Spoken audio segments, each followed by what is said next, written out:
Hello and welcome to today's lesson.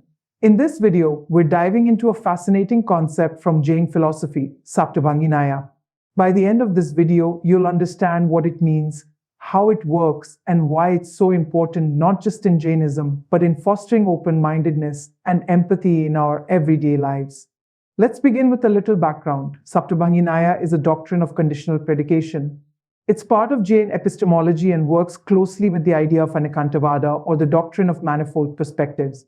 While Anekantavada tells us that reality is complex and multifaceted, Saptabhanginaya gives us a practical framework to describe this complexity through 7 conditional statements or judgments.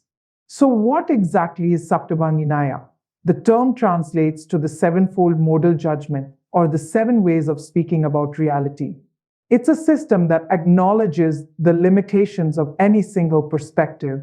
Instead of saying something is absolutely true or false, it allows us to express nuanced and conditional truths. Here's the key idea: reality is complex. Any statement we make about something depends on context, what aspect we're considering, under what conditions, and from whose perspective. Saptabhanginaya ensures we account for all these factors. Let's break it down. The sevenfold judgments of Saptabhanginaya are: 1. Shadasti. In some respect, it exists. 2. Syanasti. In some respect, it does not exist. 3. Shadasticha nasticha. In some respect, it exists and does not exist. 4.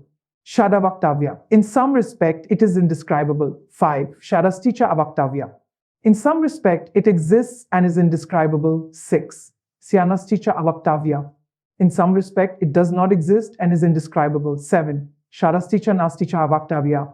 In some respect, it exists, does not exist, and is indescribable. Each of these judgments is prefixed with the word syad, meaning in some respect or perhaps.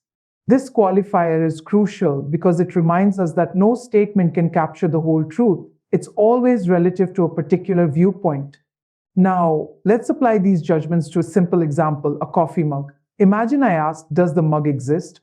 1. Shadasti. In some respect, the mug exists. You can see it, touch it, and use it to drink coffee.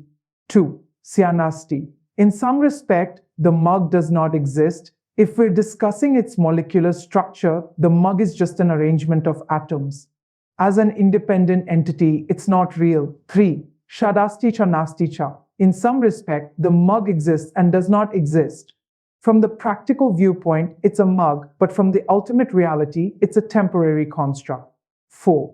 Shadavaktavya. In some respect, the mug is indescribable. Words fail to fully capture the entirety of what the mug is. 5. Shadasticha avaktavya. In some respect, the mug exists and is indescribable. It's here, but its true nature transcends what we can put into words. 6.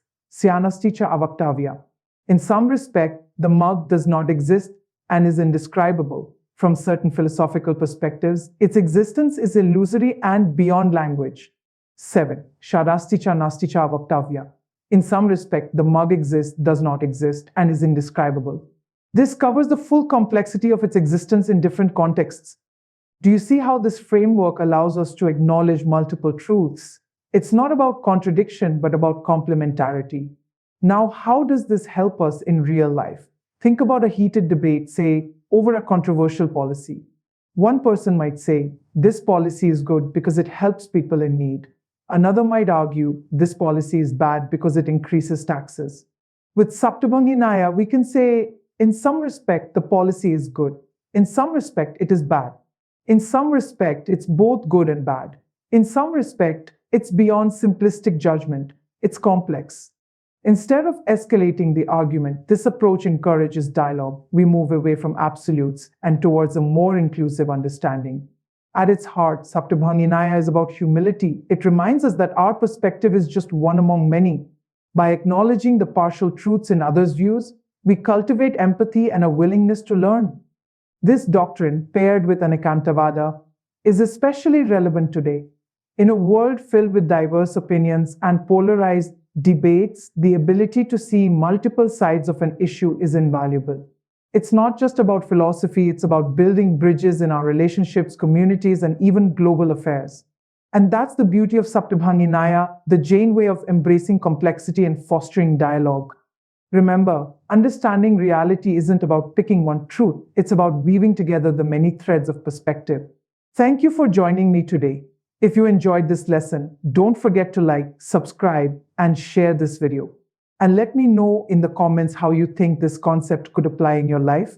Until next time, keep exploring, keep questioning, and keep learning.